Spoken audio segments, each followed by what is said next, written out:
gran pregunta a comienzos del siglo XXI es cómo es posible que, siendo tan conscientes de que el medio ambiente se está quebrando, no reaccionamos y somos como esos pasajeros del Titanic que se hundía y seguían bailando. Yo creo que la respuesta está en que no somos conscientes realmente de lo que está ocurriendo. Lo analizamos sentimentalmente. Cuando vemos una gran catástrofe nos sobrecogemos, pero no tenemos las herramientas para entenderlo. Por eso creo que para dar respuesta al cambio climático y al desastre medioambiental, creo que es necesario pensar el pensamiento. Y eso nos cuesta mucho porque significaría mirar dentro de nuestro propio cerebro y de nuestras propias ideas. Y ahí nos faltan las herramientas.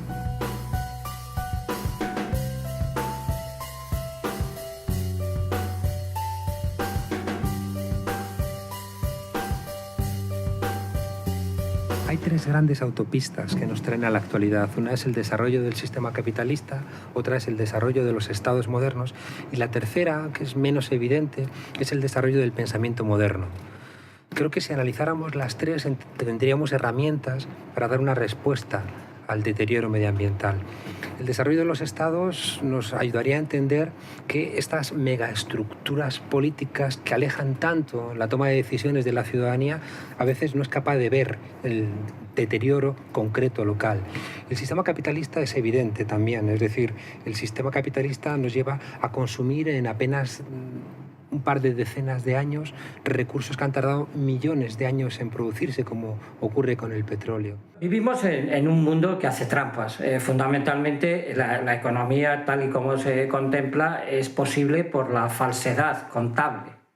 No se introducen en los métodos de valoración todo lo que supone destrucción, reparación, enfermedad y, por supuesto, sustitución de las condiciones de partida. Si tuviéramos que pagar en el mundo de la agricultura, simplemente por poner un ejemplo, todo lo que ha dejado detrás, toda la contaminación atmosférica, la contaminación de los suelos, de las aguas, pues cada pimiento valdría 1.000 euros, porque eso es lo que va a pagar la sociedad más pronto o más tarde por todo lo que la contaminación ha dejado sobre el territorio.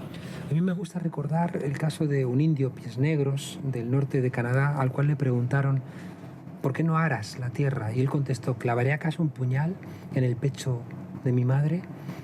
Nosotros podemos pensar que ese indio es un hippie, trasladándolo a nuestro contexto cultural. Pero si entendiéramos que ese indio, al considerar la tierra la Pachamama, no un recurso, sino considerarlo como la madre tierra, está teniendo un conocimiento profundo que nosotros hemos perdido. Si viéramos que hay una relación directa entre arar la tierra y el desastre del vertido de petróleo en el Golfo de México o desde hace 50 años en Nigeria, nos daríamos cuenta que hay que respetar nuestra relación con la naturaleza para que la naturaleza soporte nuestra existencia dentro del planeta. Nosotros tenemos una biocapacidad, que es el espacio medido en hectáreas, que tiene un ciudadano medio español para poder reabsorber las emisiones de CO2 que produce y también reabsorber todos nuestros residuos del consumo de nuestros bienes y servicios en nuestra vida actual, ¿no?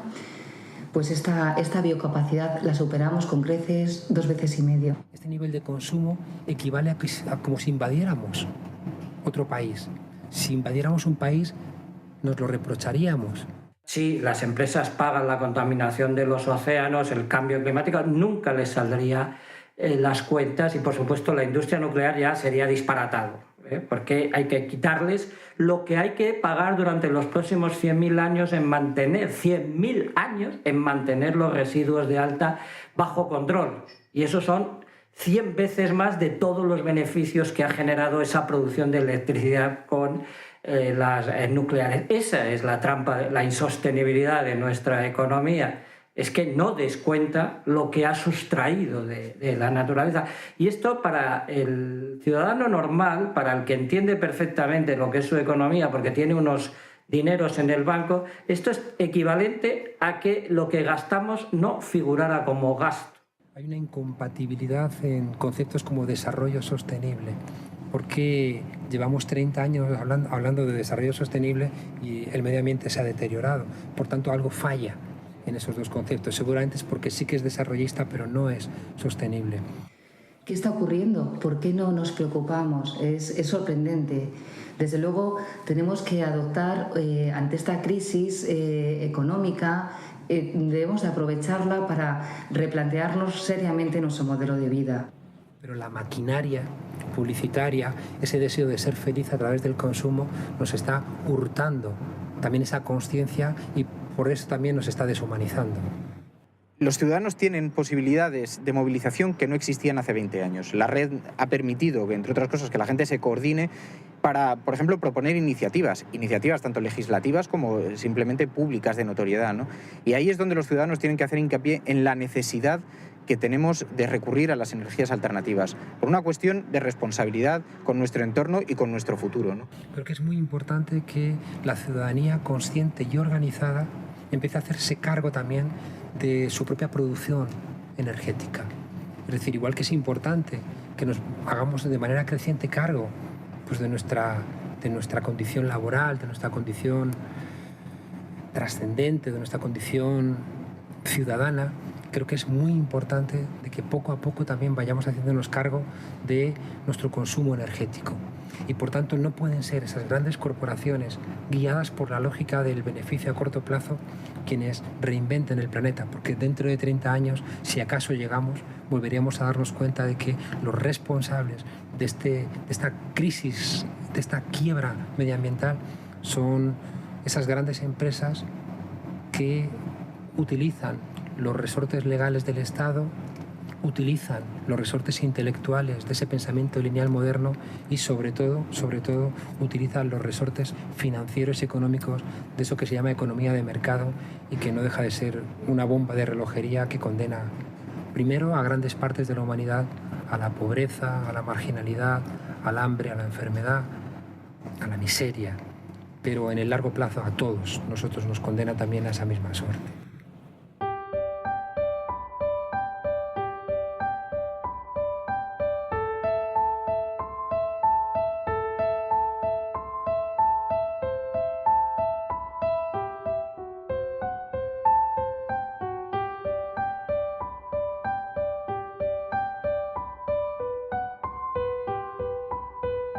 Las grandes compañías energéticas tradicionales utilizan recursos que muy difícilmente van a poder utilizar las compañías de energías renovables, ¿no? Por lo menos hasta dentro de algunos años. Y contra esos recursos es muy difícil competir. Contra campañas multimillonarias de publicidad en todos los medios de comunicación es muy difícil competir. Eso no quiere decir que estén dando una imagen falseada de la realidad, pero quiere decir que están creando un marco muy concreto de opinión, ¿no? El modelo de producción de bioetanol y biodiesel que propugnan las grandes multinacionales como Monsanto, como Cargill, como ADM, como Bunge, está basado en controlar la propiedad de la tierra, muchas veces incluso robarla, como está ocurriendo ya en Brasil, en Argentina, en Paraguay, controlar la producción a través de los procesos industriales, por ejemplo, de la utilización de enzimas que están en manos de estas empresas y en muchos casos son enzimas producidas de manera biotecnológica con una tecnología a la cual solo tienen acceso esas multinacionales, y se trata además de un modelo vinculado a la patente sobre las semillas y sobre los insumos agrícolas en general. Somos rehenes de quienes controlan el pensamiento, la organización política, el dinero, las finanzas o también la energía. Creo que esa construcción de grandes lobbies, de grandes empresas que al final se guían por la lógica económica y que su único interés es mantener una tasa de negocio siempre urgida por el corto plazo, porque el capitalismo siempre es cortoplacista por su propia lógica interna que tiene que dar resultados inmediatos. Es la incompatibilidad profunda entre una naturaleza que tiene una lógica de largo plazo y un sistema capitalista que tiene una lógica inmediata del corto plazo. Por lo tanto, es un modelo que tiende a no ser nada democrático y tiende, una vez más, a concentrar la riqueza y el control en manos de unas empresas. Por lo tanto, estas empresas que se han constituido en grandes dictadores mundiales de la alimentación corren el riesgo, y de hecho muchas de ellas están ya siendo grandes dictadores de la energía. Las grandes compañías energéticas lo que hacen es un gran esfuerzo por mostrar cuáles son los beneficios de sus parcelas, ¿no? Y por lo tanto queda muy poco espacio para que alguien cuente cuáles son los beneficios de estas otras energías, ¿no? Luego además hay un problema añadido. Los tiempos de crisis siempre son tiempos difíciles para las utopías, ¿no? Para los cambios. Y a los medios de comunicación, que en este momento están sufriendo una crisis brutal, una crisis publicitaria, también se enfrentan con que no pueden enfrentarse directamente con las grandes compañías, ¿no? Por lo tanto, se producen unos equilibrios, un juego de equilibrios que siempre es muy delicado. Cuando uno entiende que un adolescente ha visto de media más de 500.000 de anuncios, uno puede entender que a través de los medios de comunicación estamos construyendo pautas de organización social, pautas de vida. Claro, las pautas de vida en los medios de comunicación las dictan quienes pagan los medios de comunicación, que son las industrias, que lo que buscan a través de la publicidad es vender y vender y vender cada vez más, al margen de cualquier otro tipo de consideración, porque la lógica del sistema les obliga a vender ellos o a ser expulsados del mercado. Esa lógica publicista que te dice que hay que consumir más y más y más desoye esa idea de austeridad que tiene cualquier persona que dialogue con la humanidad, dialogue con el pasado, pero también quiera dialogar con el futuro y que se dé cuenta de que ese consumo incesante movido por la maquinaria económica es incompatible con dejarles un trozo de planeta Tierra a los que vengan detrás de nosotros. Ha sido la desidia administrativa y el peso de los poderes fácticos los que han hecho que el desarrollo vaya por detrás de lo posible y de lo necesario. Por otro lado está la propia acción de las propias compañías eléctricas, las propias compañías que dominan el sector. Y la forma en que lo hacen muchas veces es bastante oculta, ¿no? Es a base de poner dificultades, barreras, obstáculos, pero el motivo es muy claro. Es las compañías que que nos tienen que dar el acceso para podernos conectar a la red eléctrica como consumidores y que por tanto serían las mismas que nos tendrían que dar acceso si queremos conectarnos como productores, es decir, las que gestionan el cableado, los cables de la red eléctrica, son las mismas que tienen las centrales de producción, las grandes centrales de producción, las centrales térmicas, las centrales nucleares. Hay un evidente conflicto de intereses. Existe una ofensiva por parte de las grandes compañías eléctricas que acusan a los tenedores de placas fotovoltaicas de un negocio desmesurado. Romper con esos monopolios y recuperar por parte de la ciudadanía el control de su pensamiento, de su trascendencia, de su trabajo, de sus finanzas, es un requisito para que el ser humano no se suicide. Tenemos enfrente que las grandes corporaciones económicas son también las grandes corporaciones de producción de pensamiento, de producción de publicidad, de producción de documentales, de películas, de lógicas que siempre están atravesadas por la idea de consumo. Se ha hablado de que ha habido un boom fotovoltaico que es consecuencia de una mala regulación, pero el auténtico boom fotovoltaico está por venir, el que se producirá cuando la electricidad fotovoltaica sea más barata y es algo inminente. El problema, la razón real por la cual se está manipulando y haciendo toda esa demagogia con los costes de las primas de las renovables son los intereses de las grandes compañías eléctricas. ¿Por qué antes las energías renovables eran simpáticas y se podía dar una prima generosa para incentivar su desarrollo? Porque no molestaban, porque la cantidad de energía que aportaban al sistema era simbólica. Cuando la producción de energía con renovables ha empezado a ser significativa en cantidades, ha empezado a entrar en colisión con la que producían las grandes centrales eléctricas. E incluso, aun siendo parte de esa producción renovable, incluso la mayor parte, estando en manos de las mismas compañías eléctricas. Pues sí, señor, pero esas mismas compañías eléctricas, su principal interés no es la producción renovable, ni siquiera la producción eólica. Es la producción en sus viejas centrales térmicas y nucleares. Y cuando ha entrado en conflicto,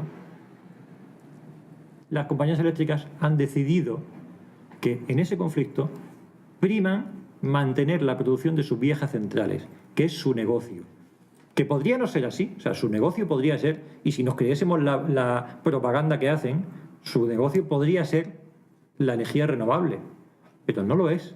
Y no lo es no porque no pueda ser, sí, porque no quieren que no sea. ¿Y por qué no quieren que sea? Porque en el negocio de la energía renovable ellos ya nunca serán los únicos. Con la energía renovable, además de las compañías eléctricas, que siempre serán las mayoritarias, además podemos estar cada uno de los ciudadanos y una multitud de pequeñas y medianas empresas. Eso molesta mucho. Y por eso se ha hecho toda esta enorme demagogia para poner freno al crecimiento de las renovables. Y por eso se ponen cupos, se ponen techos y se ponen limitaciones. Y lo que eran objetivos mínimos mandados por la Unión Europea se convierten en topes máximos. Ahora, la pregunta que hay que hacerse es ¿a quién sirve el gobierno? ¿A los intereses generales o a los de las grandes compañías eléctricas?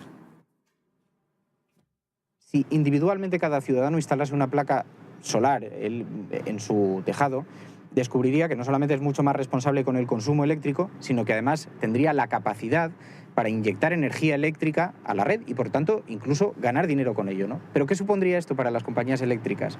Pues probablemente supondría su desaparición, ¿no? Porque si todo el mundo, si las compañías se fragmentan en miles de ciudadanos responsables que inyectan energía eléctrica a la red, pues probablemente no tendría sentido esas superestructuras multinacionales de energía, ¿no? Así que no solamente es una oportunidad, sino que es un cambio de modelo de desarrollo social fundamental.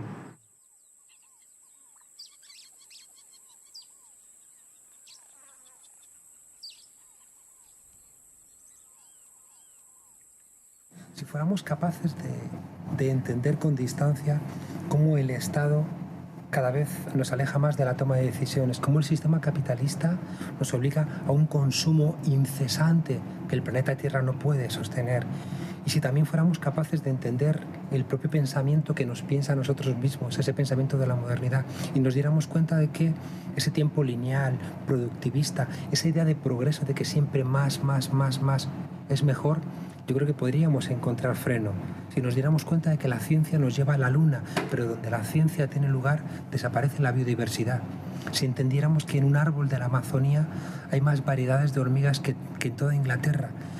Si entendiéramos todas esas cosas y las pudiéramos ubicar en su significación histórica, creo que nos frenaríamos y empezaríamos a repensar cómo nos organizamos de una manera más austera.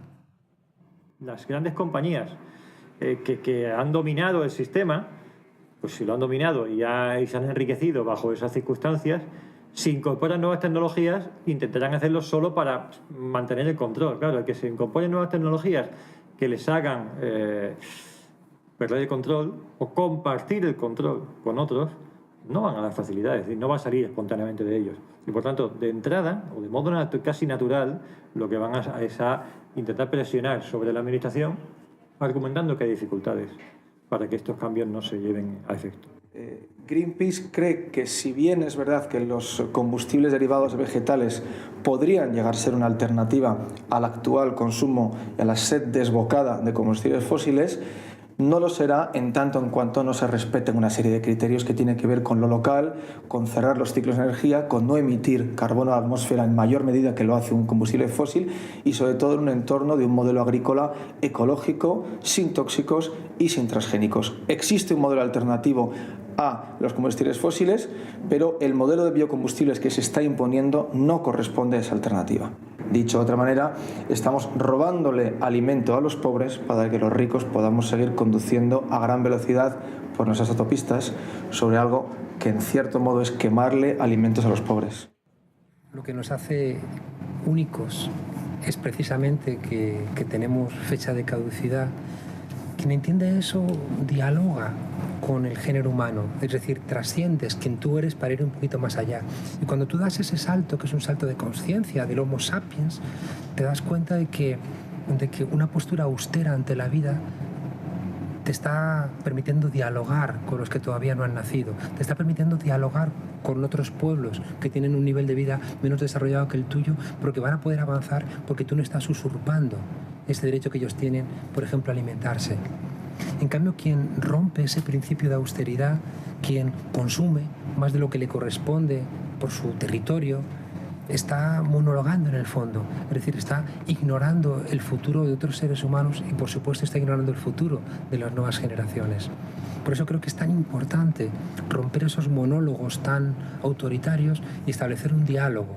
Lo que sucede es que el calificativo de natural para petróleo, gas, el uranio, deja de tener un poco sentido por las consecuencias finales, porque lo natural casi siempre lo asociamos a lo vivaz, a lo renovable, a lo que no causa daños a la salud ni de las gentes ni del entorno. Sí podríamos denominar un recurso natural al sol, a la magnífica solvencia, al hecho de que el sol es la verdadera solución para los problemas ambientales y económicos del planeta en estos momentos. Lo tremendo es que en la cuenta de resultados de estas grandes empresas que producen energía no figura el daño que le causan a la atmósfera, no figura el hecho de que precisamente por consecuencia del cambio climático hay muchos inocentes en lugares remotos del planeta que pierden la totalidad de sus posibilidades vitales, que pierden sus haciendas, sus cosechas. Eso tiene una serie de implicaciones ambientales, climáticas, sociales, y una implicación muy directamente medible es el incremento en efecto del precio en los mercados alimentarios.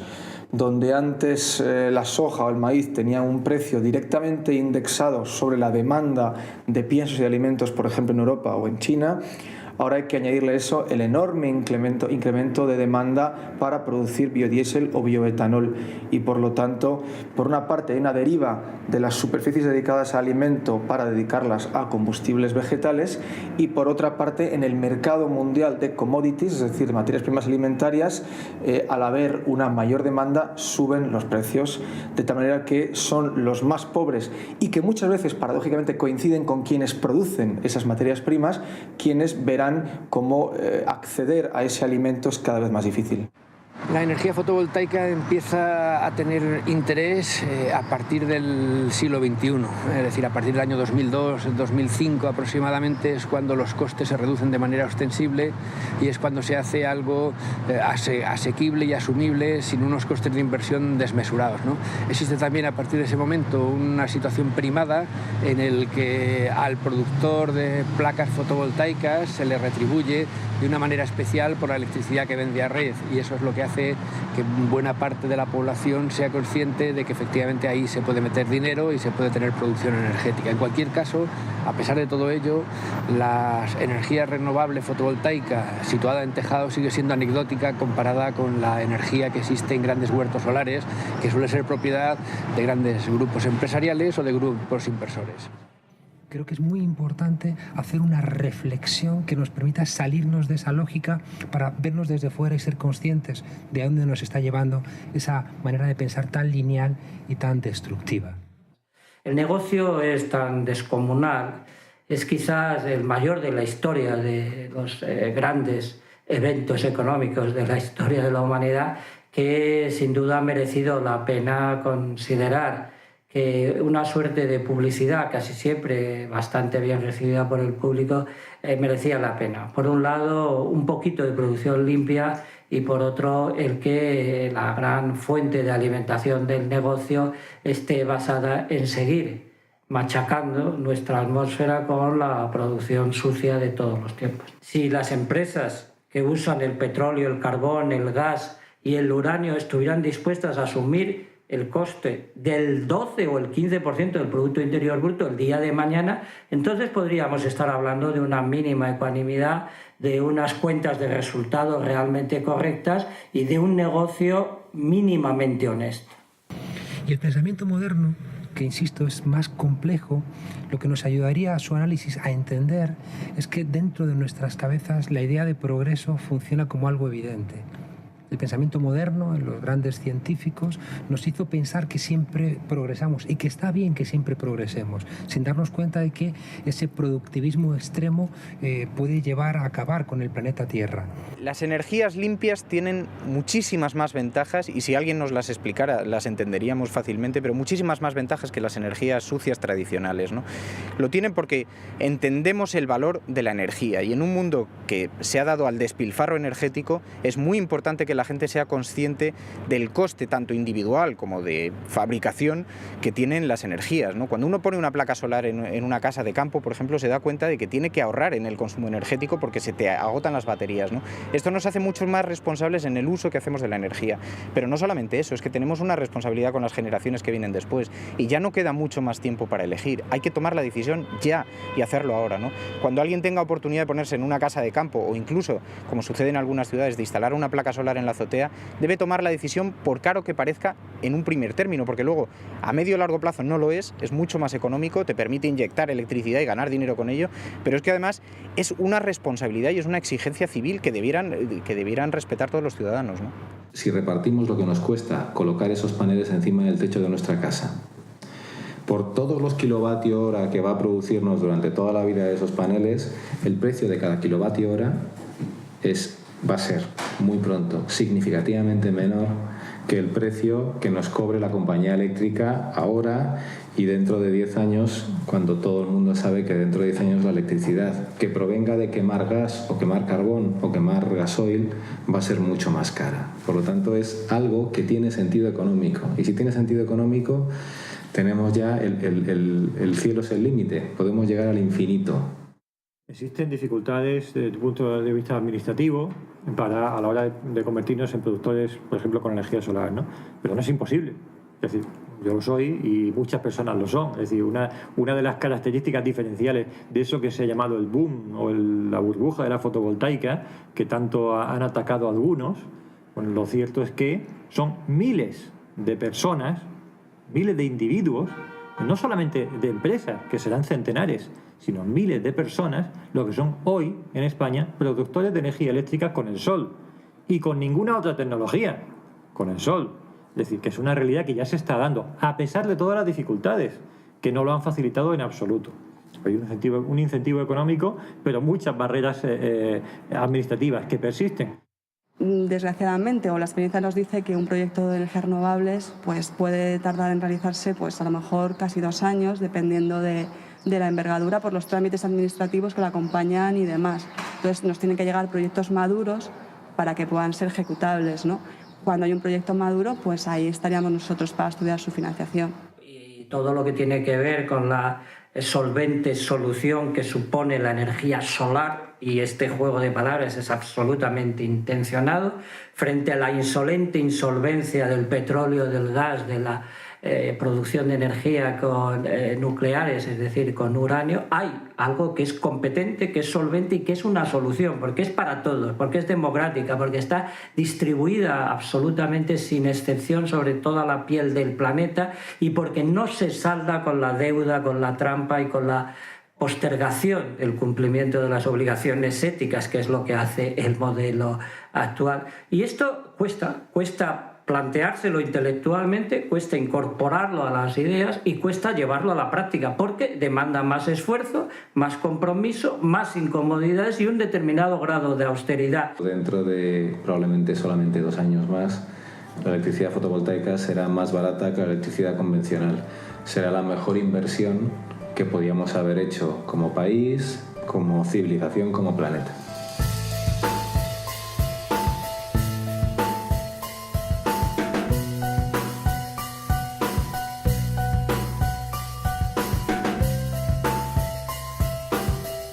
Bueno, estamos en una vivienda aislada, en plena serranía de las Villuercas, en Extremadura, y está abastecida más que suficientemente por 20 paneles solares. Esto me proporciona una reserva de 4 kilovatios, más que suficiente para la totalidad de los electrodomésticos convencionales, pero en algunos momentos podemos usar herramientas potentes como hormigoneras, radiales y hasta soldadura eléctrica, es decir, que con 24 baterías y 20 paneles es más que suficiente para todas las necesidades convencionales y alguna excepcional.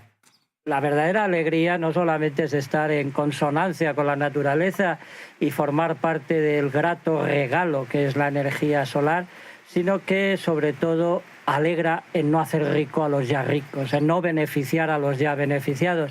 Yo en 5 años voy a amortizar esta instalación fotovoltaica y a partir de ese momento tendré la enorme satisfacción de no pagar ningún recibo de la luz. Nosotros aquí somos autosuficientes, somos clarísimamente autárquicos, estamos felices por serlo, pero sin duda este modelo parece inviable para el conjunto de la sociedad. Yo mantengo que no es inviable, porque lo que puede hacer una persona la puede hacer otro, lo que puede hacer un pueblo lo puede hacer otro pueblo, lo que puede hacer una sociedad lo puede hacer otra sociedad.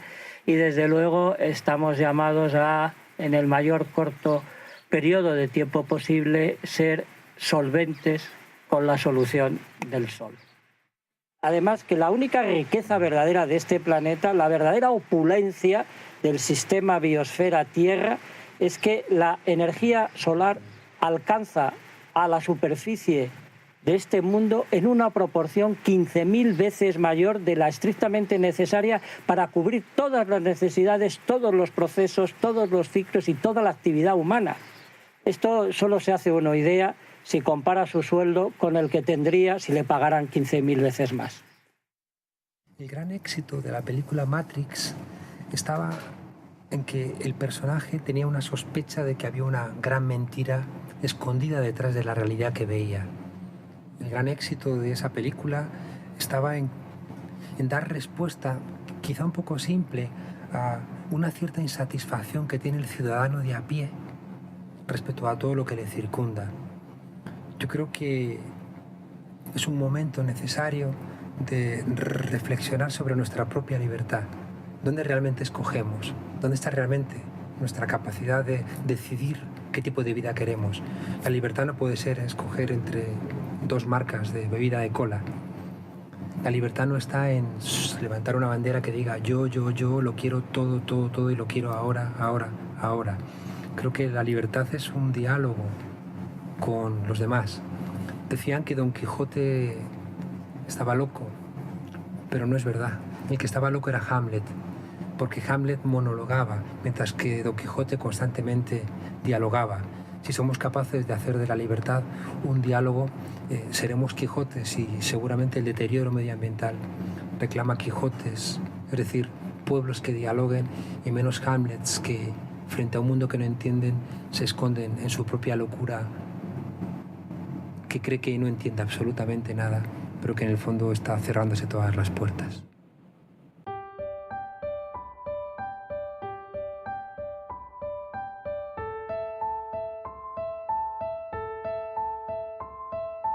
Soy Joaquín Araujo, un enamorado de la naturaleza que además tiene la suerte de vivir en compañía de esta maravillosa comarca de las Villuercas en Cáceres y que además practica pues, la ganadería, la agricultura y la silvicultura ecológicas.